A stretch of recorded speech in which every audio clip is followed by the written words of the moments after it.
¿Cómo se sentirían si les digo que aquella promesa que nos hicieron de que la tecnología crearía tantos empleos como aquellos que eliminaba, no es tan así? Este reporte del Foro Económico Mundial, publicado hace menos de un mes, nos dice que la brecha es de alrededor de 14 millones de empleos. Pero además, muy probablemente esos nuevos empleos, como muchos aquí sabemos, no estarán en el Ecuador ni en Latinoamérica. Este es el resultado de un modelo de educación que nos ha llevado a especializarnos sin dotarnos de las capacidades para adaptarnos y reinventarnos con el mundo. Pero además de los empleos que quedan, alrededor de un cuarto serán alterados por la inteligencia artificial. Y esto para el 2027, no estamos hablando de un futuro distante, es mañana, en 2 años. Así como la inteligencia artificial, tendremos muchas más olas. Esta es solo la primera de profundos cambios tecnológicos que alterarán el panorama laboral, afectando a los profesionales que no tienen las herramientas para adaptarse. Y por si eso fuera poco, no solo que tenemos un sistema educativo que no está listo para los cambios que vienen, sino que casi la mitad de los chicos de colegio se gradúan sin tener la más mínima idea de lo que quieren hacer con sus vidas, sin tener la más mínima idea de saber qué les apasiona. Señoras y señores, tenemos un triple problema que está llevando a los profesionales del mañana a un lugar desolador. En mi charla de hoy quisiera contarles la que estoy convencido es la solución, y es que debemos encaminar a la especie humana a que se convierta en el Homo Nexus. Pero antes de hablar de eso, seguramente ustedes se estarán preguntando por qué este pana que está en el escenario puede hablarme de este tema. Y para ello quisiera remitirme a lo personal, a lo íntimo, porque creo que es ahí donde se encuentran las verdaderas respuestas a todas nuestras decisiones de vida.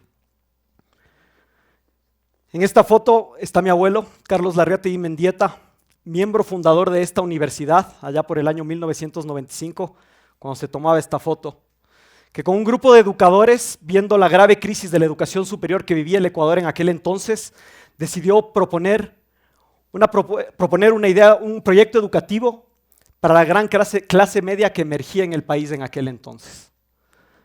En el año 2007, mi padre, Carlos Larriategui Nardi, toma las riendas del proyecto y en una década posiciona a la UDLA como una de las universidades más importantes del Ecuador, con una amplia oferta académica, un robusto programa de investigación y infraestructura, como habrán visto aquí hoy, de clase mundial. Entre los dos han construido un proyecto que ha buscado democratizar la educación en el Ecuador.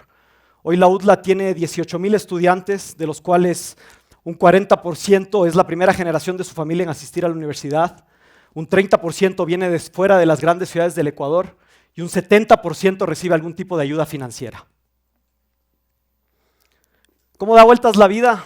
Que ayer en esa foto mi abuelo tenía que cargar con mi peso físico en sus hombros. Hoy, como vicecanciller de esta universidad, me toca a mí cargar con el peso de su legado en los míos. Pero más que una carga o una responsabilidad, es un verdadero privilegio. Es un privilegio por el que decidí volver a vivir al Ecuador después de 12 años en el extranjero. Un privilegio que me permite impactar en la realidad de este país, transformando vidas y así transformando esta sociedad que tanto lo necesita. Entonces, ¿cómo lo estamos haciendo? Quisiera detenerme solo unos segundos para revisar la evolución de la educación. Creo que esto nos va a permitir entender mejor el proyecto que estamos llevando a cabo. Y es que si vemos desde la sociedad primitiva hasta el Renacimiento, el ser humano tendió a expandir su capacidad cada vez más, llegando a sus límites, dominando aquellas capacidades que le diferenciaban del resto de especies. Esto quizá llega a su clímax con el humano de varias disciplinas en el Renacimiento. Aquel profesional que podía dominar la arquitectura, la ingeniería, el arte, varias ciencias, con una complejidad especial, una complejidad de la buena que les permitía construir cosas más grandes que ellos y dejar un gran legado. Viendo esta imagen estoy seguro que saben a lo que me refiero. Una sola persona capaz de dominar la anatomía, las ciencias bélicas, el arte, la arquitectura. Sí, y creo que saben todos de quién estoy hablando. Leonardo da Vinci, pero no solamente, sino también Brunelleschi, Galileo Galilei, Miguel Ángel, nos trajeron el Homo Universalis, Ese hombre capaz de probar sus límites, aprovechando sus conexiones neuronales y dominando todo aquello que nos hacía diferentes de las otras especies, como ya les decía. Sin embargo, si seguimos esa línea de tiempo, nos damos cuenta de que algo pasó, algo ocurrió, y los educadores aquí presentes estoy seguro de que saben a lo que me refiero. La revolución industrial nos obligó a generar en el siglo XX un modelo educativo que producía piezas de engranaje en un sistema económico, ya no personas. Y es con ese modelo que ahora en el siglo XXI, con los grandes desafíos tecnológicos y la globalización, debemos enfrentarnos a una realidad dramática. Ese modelo nos dio el humano especialista, el humano que nace de las ideas de Adam Smith en su famoso libro La riqueza de las naciones, que nos decía que a través de la división del trabajo vamos a subir la productividad. Y esto se vio cristalizado en la famosa cadena de producción de Henry Ford, el fundador de la marca de autos, que cuando trataba de producir su modelo T, tenía a la misma persona poniendo el mismo tornillo en el mismo lugar todos los días de su vida. Eso nos trajo el Homo Unicus.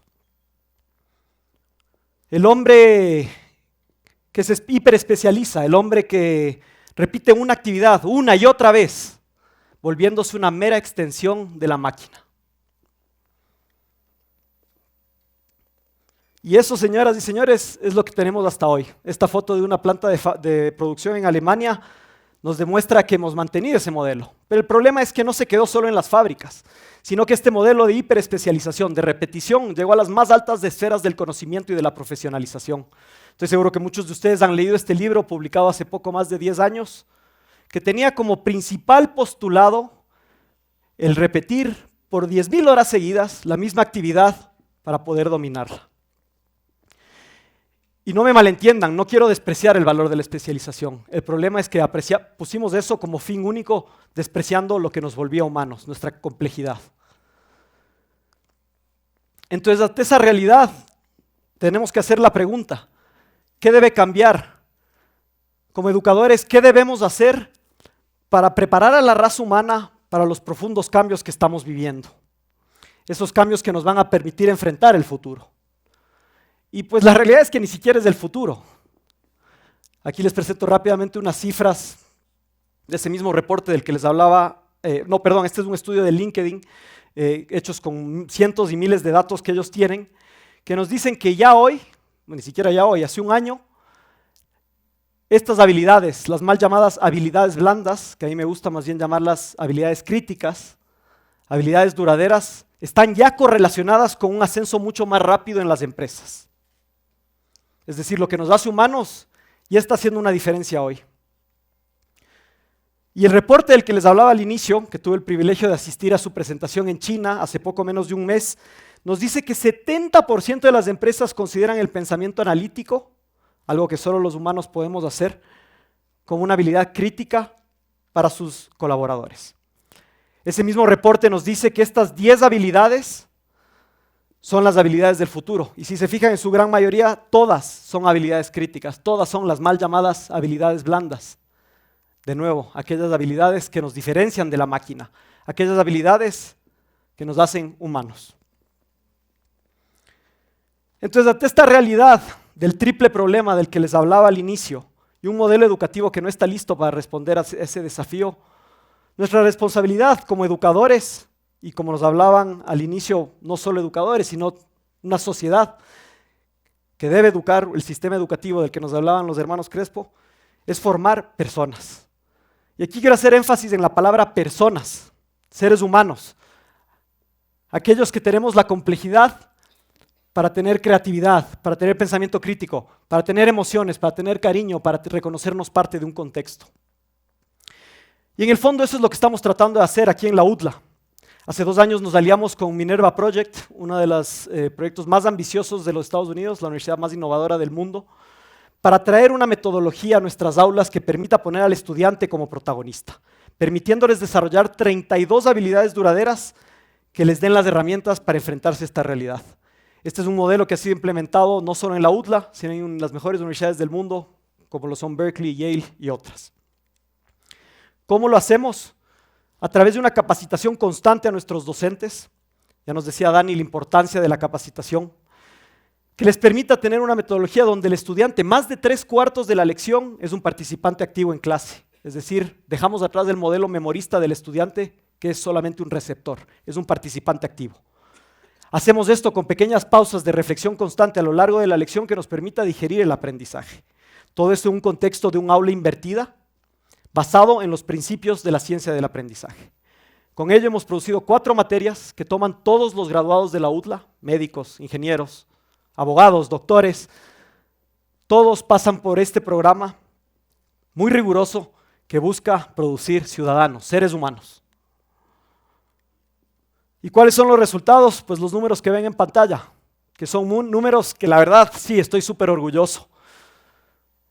Pero ya nos decía la vicepresidenta al inicio que un Excel pues es eso, es un Excel y aquí estamos para formar personas.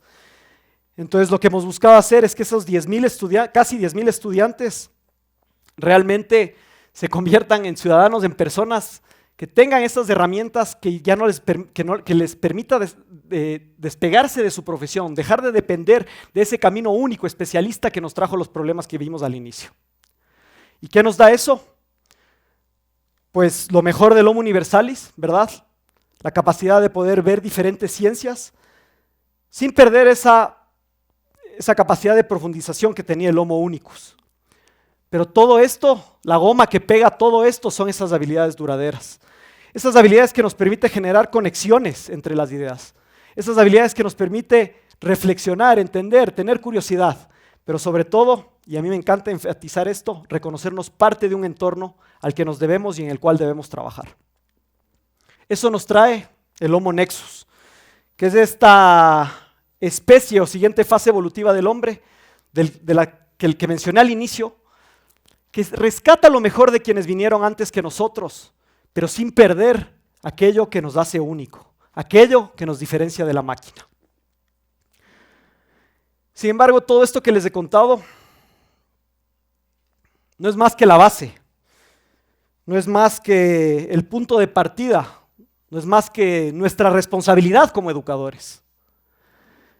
Si hay algo que les puedo compartir que hemos visto aquí en la UDLA que hace una verdadera diferencia, es el amor por lo que hacemos.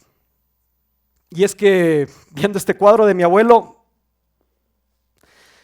no puedo evitar contarles una anécdota que no sabía si le iba a contar o no, la verdad, por temas de tiempo, pero creo que realmente permite entender lo que significa el amor por lo que hacemos. Es el lema de la UDLA, pero que en realidad significa algo súper profundo para mí y para quienes hacemos parte de esta universidad. Y es que cuando yo era niño, tuve el privilegio de pasar muchas vacaciones con mis abuelos. Mis padres, los dos trabajaban y por lo general me quedaba con mis abuelos, en ese entonces en su departamento en la avenida 12 de octubre. Mi abuelo caminaba todos los días hasta la oficina en la avenida Colón, donde en ese entonces estaba el único campus de la UDLA. Era una universidad pequeñita. Al entrar saludaba con todos, se sabía los nombres de todos porque, claro, todavía era una institución muy pequeña. Sin embargo, algo que pasó y que se me grabó en la memoria fue que cuando él subía sus gradas para llegar a su oficina, me acuerdo una baldosa blanca, impoluta, perfecta, se encontró con un envoltorio de caramelo, un papelito que estaba tirado en el piso. Y sin pensarlo ni un segundo, a sus casi 90 años en aquel entonces, se detuvo, se agachó, lo recogió y se lo puso en el bolsillo hasta encontrar un basurero donde lo pudiera depositar. Una anécdota pequeñísima que quizá parezca insignificante, una tarea que seguramente el personal de limpieza o alguien más se podía hacer cargo, pero que para él lo concebía como parte de su responsabilidad. Parte de cumplir con ese amor por su trabajo, parte de cumplir con ese amor con la institución a la que él se debía. Y es justamente a través de esas pequeñas acciones y ese amor por lo que hacemos, ese amor por algo más grande que nosotros, ese amor que nos da un propósito en la vida, que lograremos tener el ingrediente secreto que nos permita no solo formar grandes profesionales, sino también grandes personas. Muchísimas gracias.